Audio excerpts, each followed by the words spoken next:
Everything unfolded in less than 60 seconds, 2:13 a.m. The Gulf of Oman was covered in darkness, but inside Iran's command center, the night suddenly changed.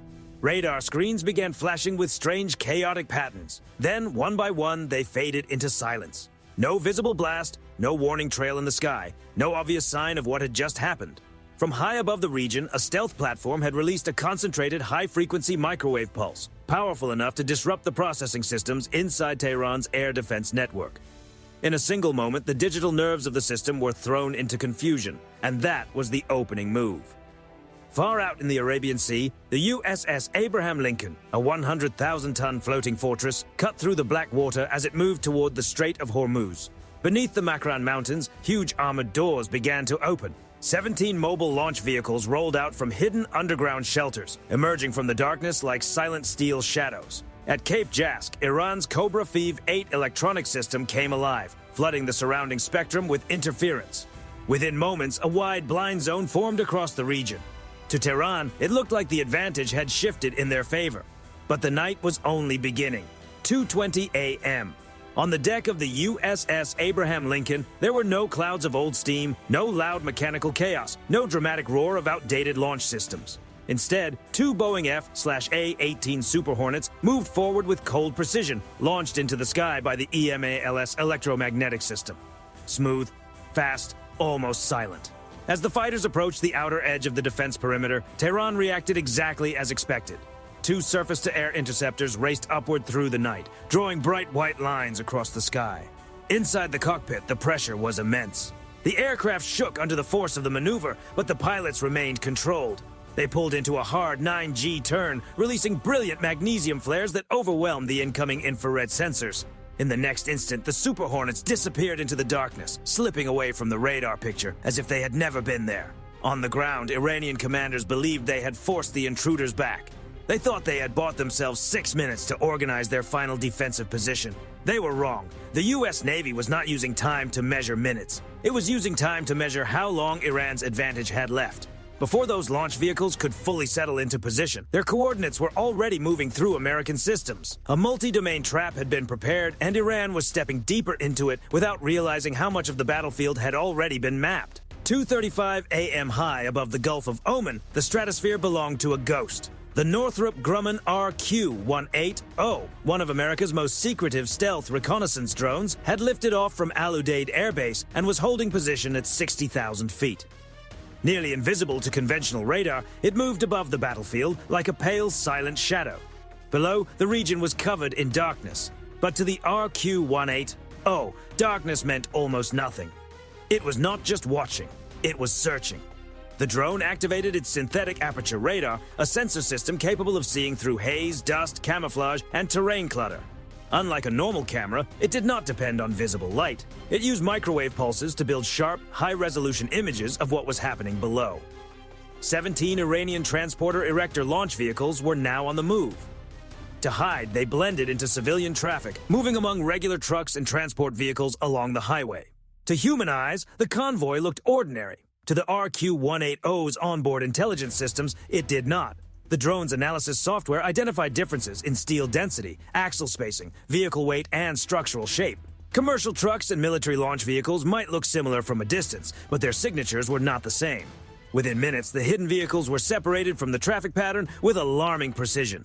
2:46 a.m. encrypted target data moved through satellite links and reached the USS Abraham Lincoln through the Link 16 network. Inside the carrier's command center, the launch vehicles appeared as bright red icons across the tactical display. The chain of action was ready, but Tehran was not out of options. Iran activated the Bavar 373 passive radar system. Unlike active radar, it did not broadcast signals. It simply listened, collecting reflected energy from objects moving through the sky.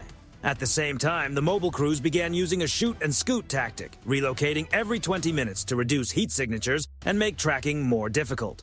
Then, at 2:50 a.m., the electronic environment became hostile.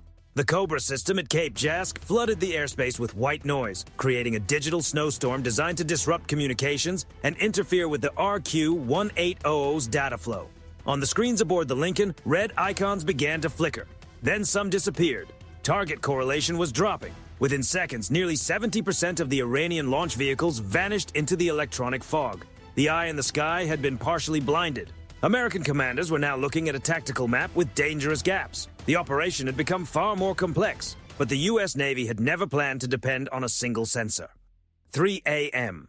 Under the cover of that electronic storm, 2 Lockheed Martin F-35C Lightning IIs descended into the dead zone.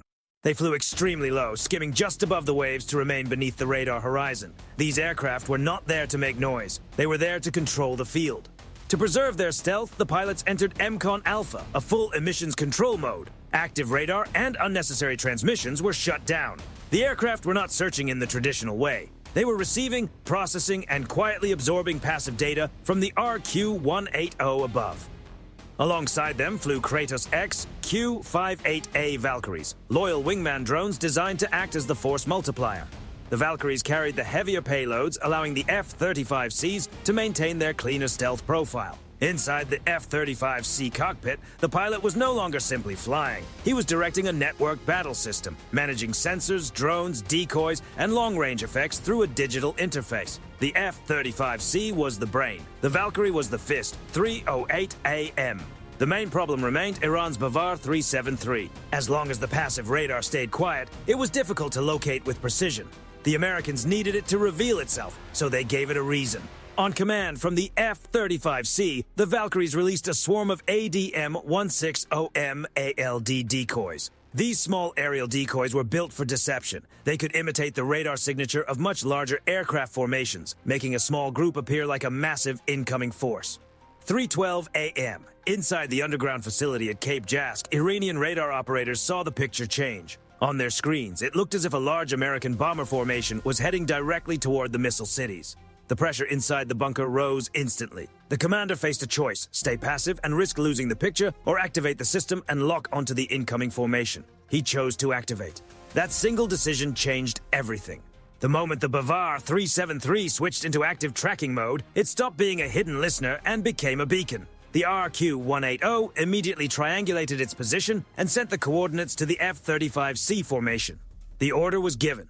A Valkyrie opened its internal bay and released a long-range interceptor. Moving at extreme speed, it crossed the distance and disabled the Bavar 373 radar cluster before the operators could fully understand the deception. The shield had been broken. 3:20 a.m. The loss of Bavar 373 caused deep concern inside Iran's command structure. With radar coverage being stripped away piece by piece, Tehran turned to a backup plan.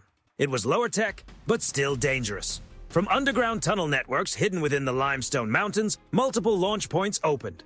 Then, the night sky filled with heat-seeking surface-to-air systems fired in a broad, unguided pattern. These systems did not rely on radar guidance, so they were harder to detect in advance. They searched for the heat of aircraft engines against the cold night air. For the F-35Cs and Valkyries, the sky was suddenly crowded with threats from several directions at once. Inside the F-35C cockpits, warning indicators lit up across the display. The AN/AAQ-37 distributed aperture system detected the launches and gave the pilots a full 360-degree awareness picture around the aircraft. Even with advanced stealth shaping and coatings, high-speed engines still create heat. And heat was exactly what these systems were searching for. But this moment had also been anticipated. 3:25 a.m. From the fleet's defensive perimeter, the Boeing EA-18G Growler entered the operation. The Growler was not designed to hide like a stealth fighter. It was designed to dominate the invisible battlefield of signals, frequencies, and electronic interference. It activated its ALQ-218 systems and high-frequency jamming equipment, flooding Iran's battlefield communications with overwhelming interference. Command links became unreliable. Coordination between bunkers and crews began to break apart. At the same time, the F-35C pilots pulled into hard 9G defensive maneuvers and released advanced thermal flares. These flares burned hotter than the aircraft engines, drawing heat-seeking sensors away from the jets and into empty sky. With the DAS system providing complete awareness around the aircraft, the pilots moved through the danger zone with controlled precision. What had been designed as a trap became a demonstration of training, technology, and calm under pressure. Iran had sprung the ambush. The aircraft slipped through. 3:40 a.m. With Iran's air defense systems disrupted by electronic pressure from the Growler, the RQ-180 recalibrated its synthetic aperture radar from 60,000 feet. The wide area picture returned. The sensor cut through smoke, dust, terrain clutter, and confusion, rebuilding the tactical map in sharp detail. The remaining 17 mobile launchers were found again. This time, they were no longer moving. In a desperate attempt to hide, they had stopped among rocky formations and narrow terrain folds. But stillness made them easier to find. 3:45 a.m., the F-35C pilots, now holding the clearest picture of the battlefield, initiated the final sequence. Instead of moving closer and taking unnecessary risks, they released AGM-154 JSOW glide systems from standoff range. These precision glide weapons followed pre-planned low-altitude paths, using the terrain to remain difficult to intercept as they approached their assigned positions. One by one, the launch vehicles were disabled with precision. But Tehran still had one final response. From hidden coastal sites, a swarm of Shahed drones rose into the night. Low, slow, and numerous, they were designed to overwhelm the carrier group's defensive systems through sheer numbers. This was where the XQ-58A Valkyrie showed its real value. Using high-speed data links from the RQ-180 and the F-35Cs, the Valkyries broke away from formation and moved to intercept the swarm. Their onboard autonomy calculated optimal paths in fractions of a second. They did not waste expensive interceptors on cheap drones. Instead, they used kinetic intercept methods and directed energy systems to clear the approach lanes before the swarm could reach the carrier's defensive perimeter. One after another, the drones were removed from the sky before they became a serious threat to the fleet. This was the core lesson in cost and efficiency. A reusable AI-enabled aircraft was protecting a $13 billion carrier from a large number of low-cost systems. No pilot had to be placed directly in the most dangerous part of the engagement. If a Valkyrie was lost, it was replaceable. If the carrier was hit, the consequences would be far larger. The drone swarm failed to change the outcome. By 5 a.m., dawn began to break over the Arabian Sea. The fire and confusion of the night gave way to an eerie calm. The United States did not need to flatten the landscape to achieve its objective. The operation focused on command, control, sensors, and coordination. Once those systems were disrupted, the rest of the defensive structure began to collapse. Iran's integrated air defense network had been paralyzed. The missile cities that were once symbols of strength were now exposed and unable to function as planned. Iranian forces pulled deeper into underground shelters, trying to preserve what remained. And this was the real lesson. Tehran believed low-cost drones could pressure an advanced carrier group and force the Americans into an expensive response. But the outcome showed the opposite. A relatively cheap system helped reveal the weakness of an entire defense concept built over years and costing billions. The United States used silence, stealth, electronic pressure, and networked intelligence to turn Iran's most expensive systems into isolated pieces on a board they could no longer control.